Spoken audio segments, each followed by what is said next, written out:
Evening, guys. Thanks for subscribing. I thought I'd get this video out as soon as I could because I'm going to be a little bit busy later tonight, but this is most likely going to be a multi-part video because there's a lot to cover. This is a response video on some thoughts that I had about Ms Chua's little excerpt from her recent, her just published book, Battle Hymn of the Tiger Mother. And I think the excerpt originally appeared in the Wall Street Journal, and it was called Why Chinese Mothers Are Superior. There's a lot to cover in this. Yeah, in it, it's basically the same, or rather, it kind of goes over some of the stereotypes that people associate with Chinese moms and Chinese kids in general.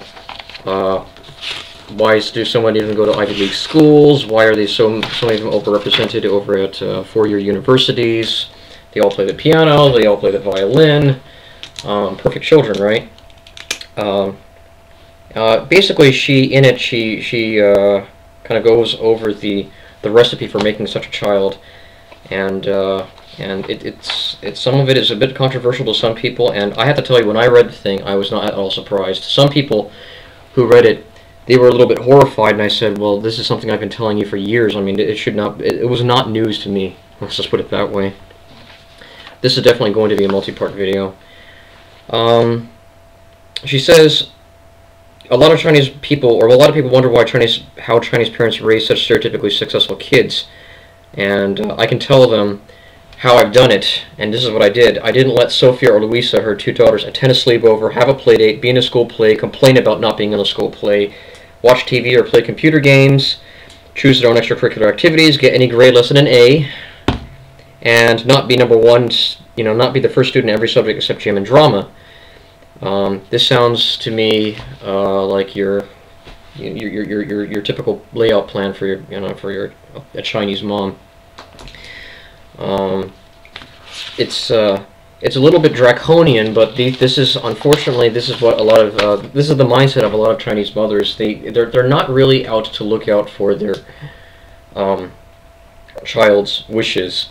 I think some people would like to say that they're after their child's interests, and I think I have a couple of responses about that too.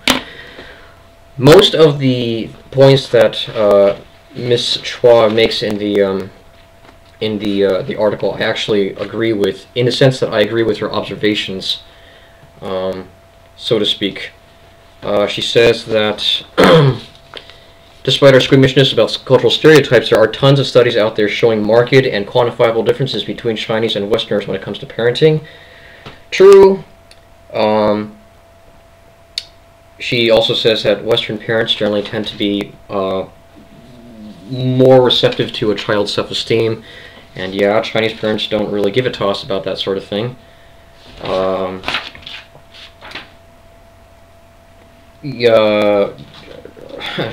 father called her garbage, frequently. That's something that's not really a new feature of Chinese parents. The whole gamut. If you have a Chinese friend, they can probably give you their version of it. Every family is a little bit is a little bit different. Maybe they didn't go play piano. Maybe they didn't do clarinet, or they go to UCLA. They went to Berkeley instead. It doesn't really matter. Chicken soup is made the same way in every household, and it's it may be slightly flavored differently, but it's the same thing. No matter what Chinese household you're in, you're going to have some level of, let me just call it that way, emotional or physical abuse. Physical, I mean, it's to force a child to do something, if he or she does not have a natural predilection for it, is grounds. One could actually argue that it is abuse. If your child, unfortunately, the Chinese mentality, the Chinese mom mentality is that, okay, my child can be number one. It doesn't matter what disadvantages or advantages they may have. If my child was born without legs in a race, she can still be number one. If she was born with half of a brain, physically it's gone, or if she was born with Down syndrome, she can still go off and be a neurosurgeon. And this is something that is a little bit unfortunate, which is an offshoot of Confucianism, which people have heard me mention in a previous video. Confucianism, unfortunately, is antithetical to humanism. Humanism, democracy, I suppose, and definitely objectivity. Definitely reason and objectivity. And this is, I find this article really inspired me to write up a lot. You can be sure in the future that I'm gonna put something out that will detail this more. In the West, actually, I think I've had a lot of Western friends, and the parents, I don't think they kind of took the position that Mrs. Chua says. She says you're either the Chinese mom, that is to say, dictatorial. I mean, I don't want to use the word helicopter mom, but dictatorial, despotic, demand the best, or you're the truant parent. Somehow there is no healthy median, which I find that's just not true. So that's this false dilemma. I kind of come from the slant that if you haven't been able to tell, I'm a little bit critical of a lot of the Chinese precepts, including Chinese parenting. I'm of the slant that parents chose the children to have the children, not the other way around. I'm more in agreement with Mrs. Chua's husband, who happens to be American Jewish, apparently. He tried to defend his daughters against his wife's onslaught, for lack of a better word, and of course she was rather dismissive. I remember my own childhood. This is very kind of brings back memories. Don't ever try and argue with or reason with a Chinese parent. It's just not going to work. If your Chinese parent says 2 and 2 make 10, or that your father says that the moon is made of cheese, then the moon is made of cheese. You either agree or you shut up. It doesn't matter that they went to a 4-year university and somehow managed to get degrees in math. You'd think that would make them logical, or would indicate them actually being logical, but not at all. If they say that the sky out there is green, God help you if you happen to disagree with them or voice your disappointments. Then you will be berated, insulted.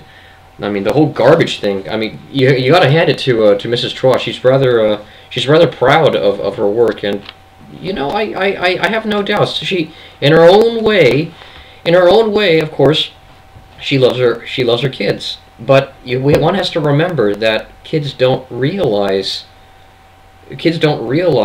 see off into the long term. I agree with her. Yeah, if you leave children to their own devices, they're probably going to want to spend 8 hours in front of the computer doing Facebook or flipping around on iTunes. But you don't need to call your daughter or your son garbage, or to point them in the right direction. I know plenty of my white friends, of my Caucasian friends who didn't grow up in despotic households. I envy their growing up periods. They went off to MIT, they went off to UCLA, and they have very, very successful careers. Yeah, a lot of my Chinese friends have successful careers, and they're doing okay, but I don't know how happy they are. And that's the cost. It's all a cost-benefit ratio, kind of a cost-benefit analysis. I'll probably get more into this a little bit later. I just wanted to get my initial thoughts out. I'll get into more of the into some of the